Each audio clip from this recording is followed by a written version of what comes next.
So, hi, hello, namaskara, and welcome to another episode of Lectures from Colombo to Almora by Swami Vivekananda.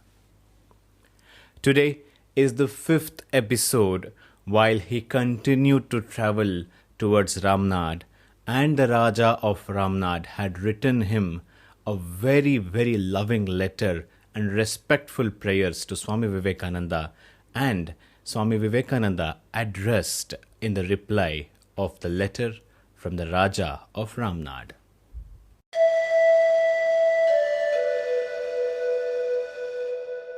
Reply to the address of welcome at Ramnad. At Ramnad, the following address was presented to Swami Vivekananda by the Raja. His Most Holiness Shri Paramahamsa Yatiraja Digvijaya Kolahala Sarvamata Sampratipanna Paramayogeshwara Shri Bhagavan Shri Ramakrishna Paramahamsa Karakamala Sanjata Rajadiraja Sevita Shri Swami Vivekananda.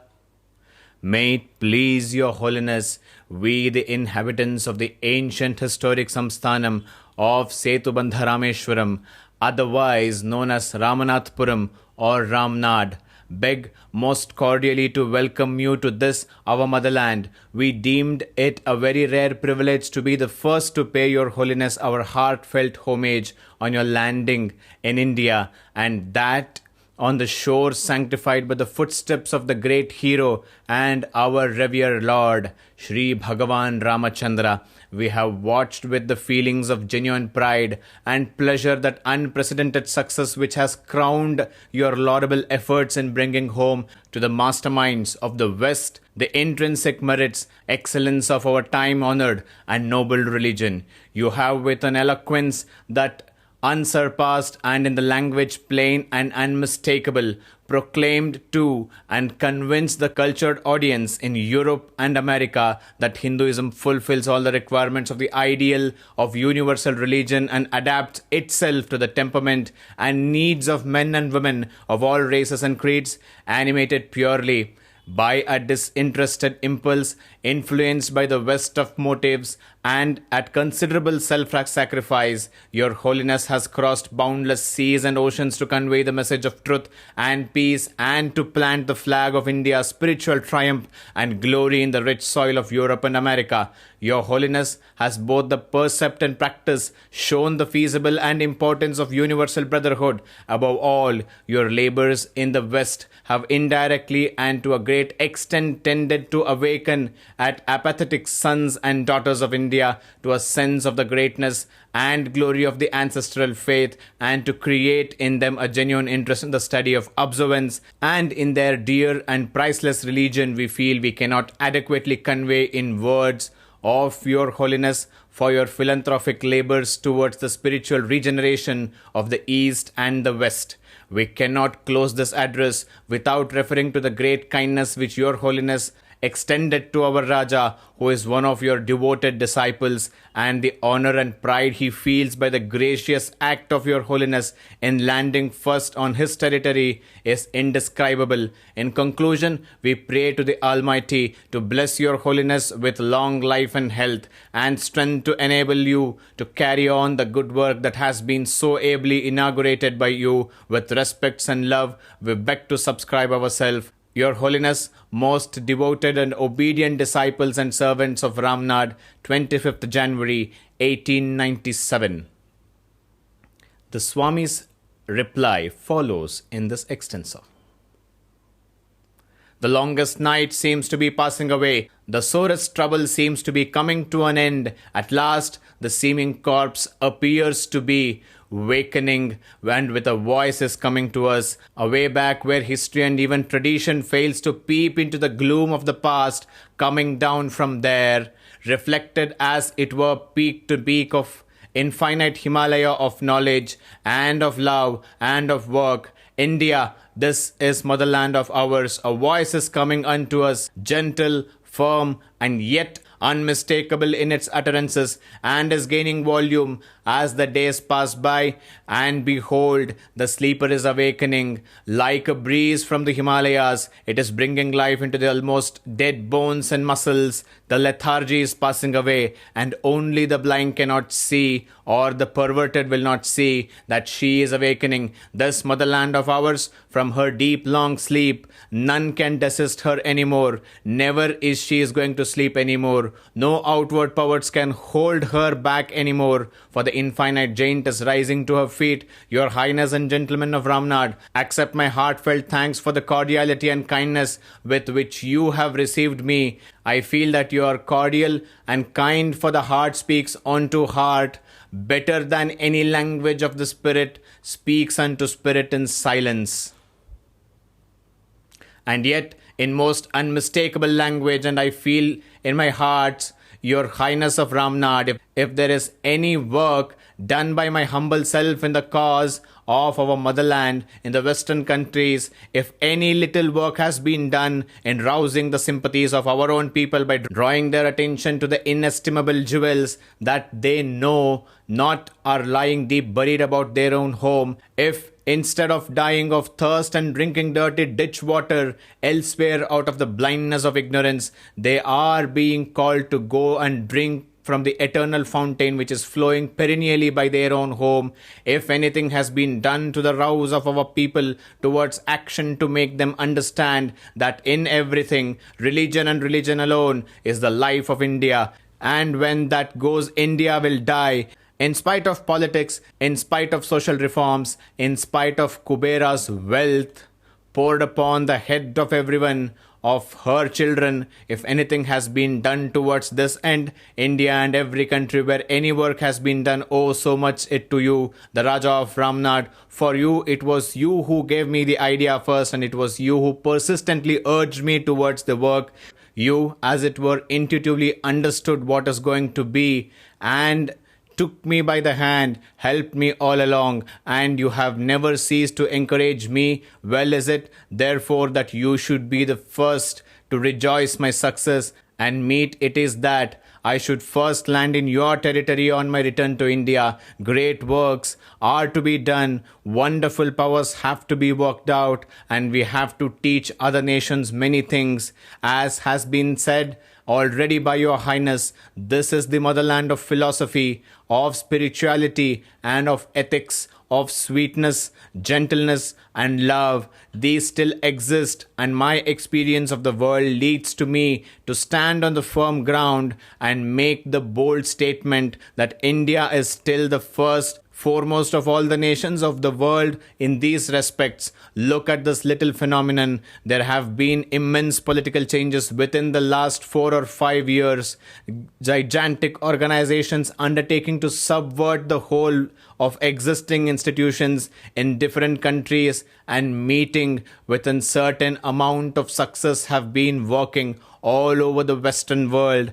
Ask our people if they have heard anything about them. They have heard not a word about them.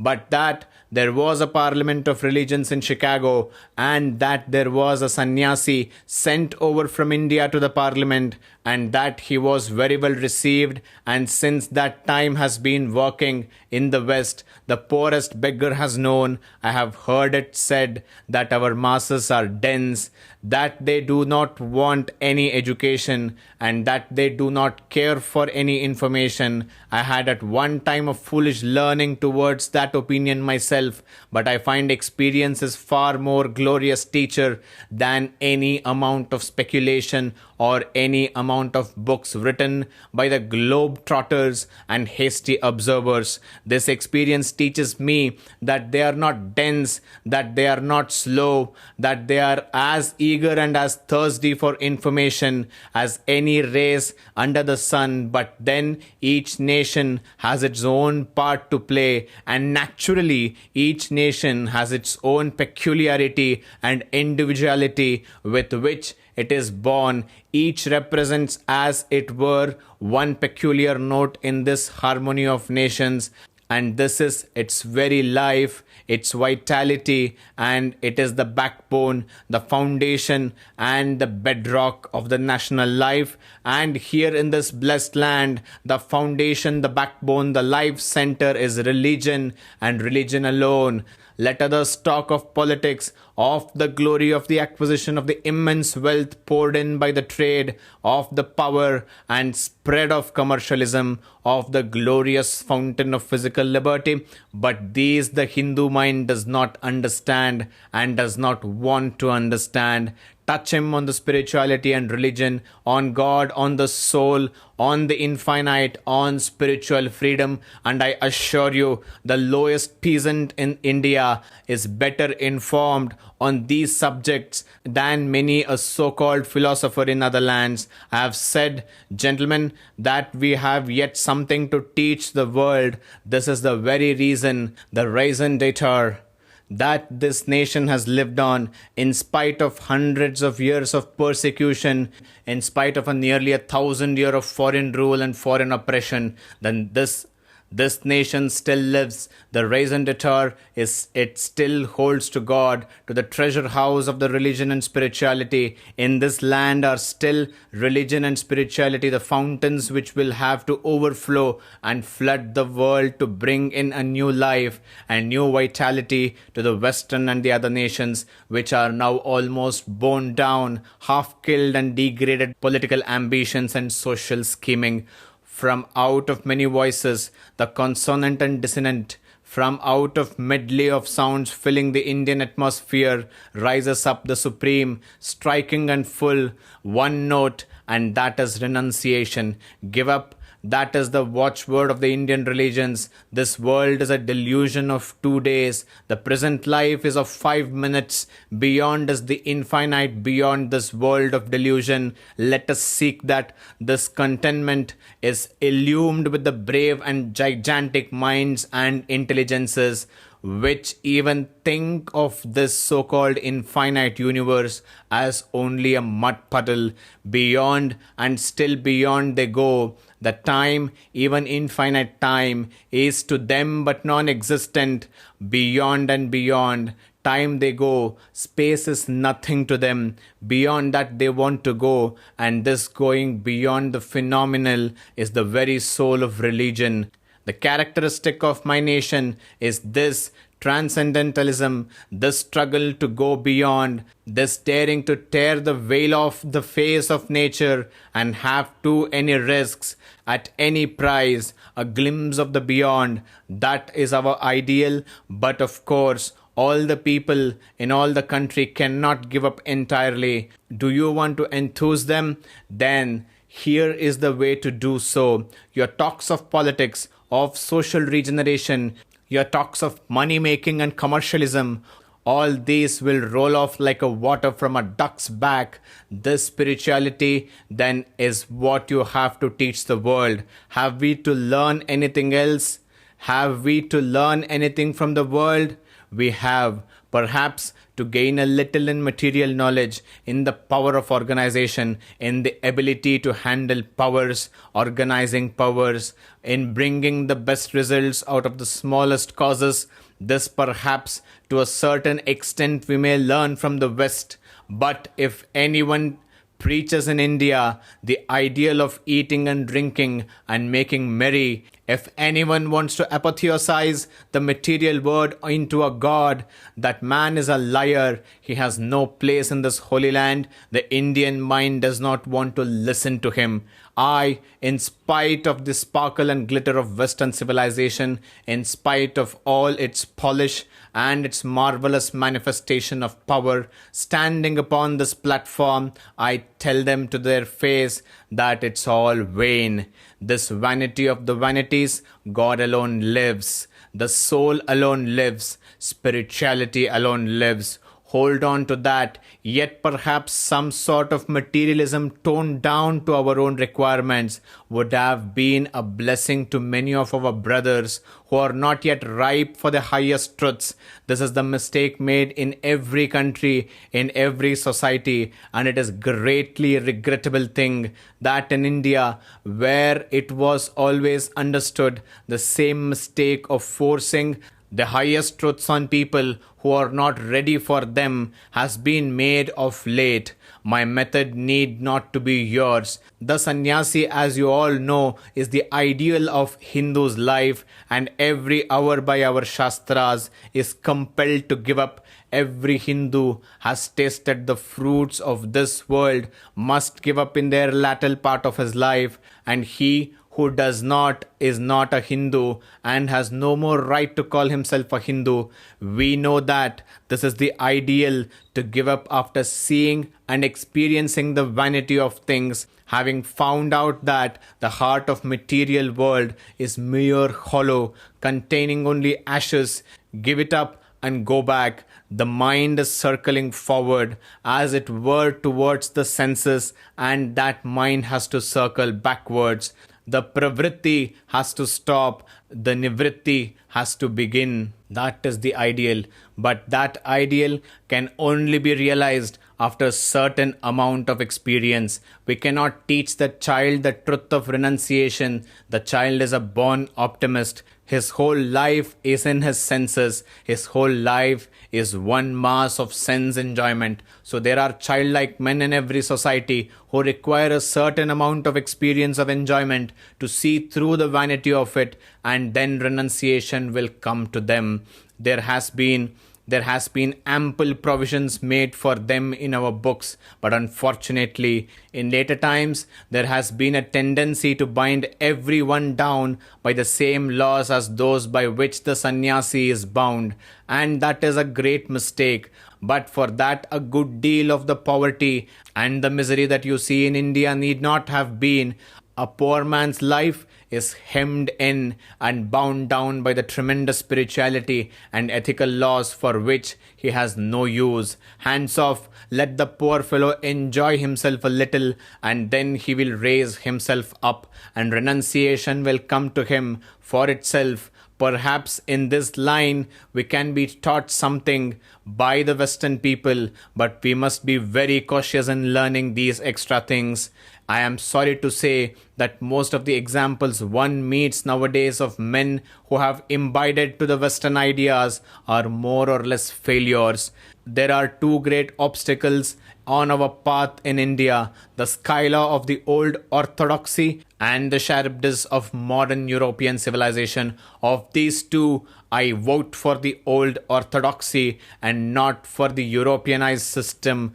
The old orthodox man may be ignorant, he may be crude, but he is a man, he has a faith, he has strength, he stands on his own feet, while Europeanized man has no backbone. He is the mass of heterogeneous ideas picked up at random from every source, and these ideas are unassimilated, undigested, unharmonized. He does not stand on his own feet, and his head is turning round and round. Where is the motive power of his work? In a few patronizing pats from the English people, his schemes of reforms, his vehement vituperations against the evils of certain social customs have as the mainspring some European patronage. Why are some of our custom called evils? Because the Europeans say so. That is about the reason he gives. I would not submit to that. Stand and die in your own strength. If there is any sin in this world, it is weakness. Avoid all the weakness, for the weakness is sin, weakness is death.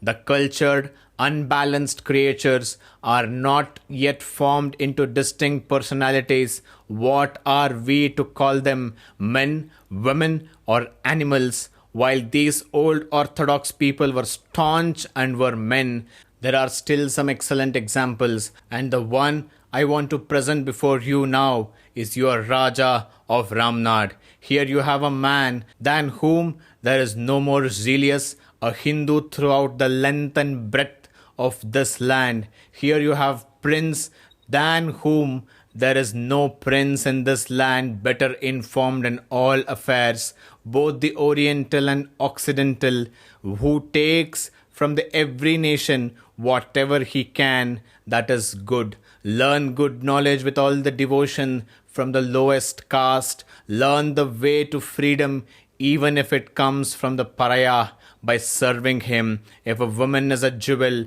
take her in marriage even if she comes from the low family of the lowest caste. Such is the law laid down by our great and peerless legislator, the divine Manu. This is true. Stand on your own feet and assimilate what you can. Learn from every nation. Take what is of use to you. But remember that as Hindus, everything else must be subordinated to our own national ideals. Each man has a mission in life, which is the result of all his infinite past karma. Each of you was born with a splendid heritage, which is the whole of the infinite past life of your glorious nation. Millions of your ancestors are watching, as it were, every action of yours to be alert. And what is the mission with which every Hindu child is born? Have you not read the proud declaration of Manu regarding the Brahmin, where he says that the birth of a Brahmin is for the protection of the treasury of the religion? I should say that this is the mission not only for a Brahmin, but of every child, whether boy or girl, who is born in this blessed land, for the protection of treasury of religion. And every other problem in life must be subordinated to that one principal theme, that is the law of harmony in music. There may be a nation whose theme of life is political supremacy. Religion and everything else must become subordinate to that one great theme of its life. But here is another nation whose great theme of life is spirituality and renunciation, whose one watchword is that this world is all vanity and a delusion of 3 days, and everything else, whether science or knowledge, enjoyment or powers, wealth or name or fame, must be subordinated to that one theme. The secret of a true Hindu's character lies in the subordination of his knowledge of European sciences and learning of his wealth, position, and the name to that one principal theme which is inborn in every Hindu child, the spirituality and purity of the race. Therefore, between these two, the cases of the orthodox man who has the whole of that life spring of the race, spirituality, other man whose hands are full of Western imitation jewels but has no hold on the life-giving principle, spirituality. Of these, I do not doubt that everyone here will agree that we should choose the first, the orthodox, because there is some hope for him. He has the national theme, something to hold to, so he will live, but the other will die. Just as in the case of individuals, the principle of life is undisturbed. If the principal function of the individual life is present, any injuries received as regards other functions are not serious. Do not kill the individual. So as long as this principal function of our life is not disturbed, nothing can destroy our nation. But mark you, if you give up that spirituality, leaving it aside to go after the materializing civilization of the West, the result will be that in 3 generations will be an extinct race, because the backbone of the nation will be broken and the foundation upon the which national edifice has been built will be undermined, and the result will be annihilation all around. Therefore, my friends, the way out is that first and foremost we must keep a firm hold on spirituality, that inestimable gift handed down to us by our own ancient forefathers. Do you ever hear of a country where the greatest kings tried to trace their descent not to kings, not to robber barons living in the old castles who plundered poor travelers, but to semi-naked sages who lived in the forest. Did you ever hear such of a land? This is the land. In other countries, great priests try to trace their descent to some king, but the greatest kings would trace their descent to some ancient priest. Therefore, whether you believe in spirituality or not, for the sake of national life, you have to get hold on spirituality and keep it to it. Then stretch the other hand out and gain all you can from other races, but everything must be subordinated to the one ideal of life, and out of that a wonderful, glorious future India will come. I'm sure it is coming, a greater India than ever was. Sages will spring up greater than all the ancient sages, and your ancestors will not only be satisfied, but I am sure they will be proud from their position. In other words, who look down upon their descendants so glorious and so great. Let us all work hard, my brethren. This is no time for sleep. On our work depends the coming of the India of the future. She is there ready waiting. She is only sleeping. Arise and awake and see her seated here on the eternal throne, rejuvenated, more glorious than she ever was. This motherland of ours, the idea of God was nowhere else ever so fully developed as in this motherland of ours, for the same idea of God never existed anywhere else. Perhaps you are astonishing at my assertion, but show me any idea of God from any other scripture equal to ours. They have only clan gods, the gods of the Jews, the gods of the Arabs, and of such and such a race, and their God is fighting the gods of the other races. But the idea of that beneficent, most merciful God, our Father, our Mother, our friend, the friend of our friends, the soul of our souls, is here and here alone. And may He who is the Shiva for the Shaivites, the Vishnu for the Vishnuites, the Karma for the Karmis, the Buddha for the Buddhists, the Jina of the Jains, the Jehovah of the Christians and the Jews, the Allah of Mohammedans, the Lord of every sect, the Brahman of Vedantists, He, the all-pervading whose glory has been knowing only in this land. May He bless us, may He help us, may He give us the strength unto us, energy unto us to carry this idea into practice.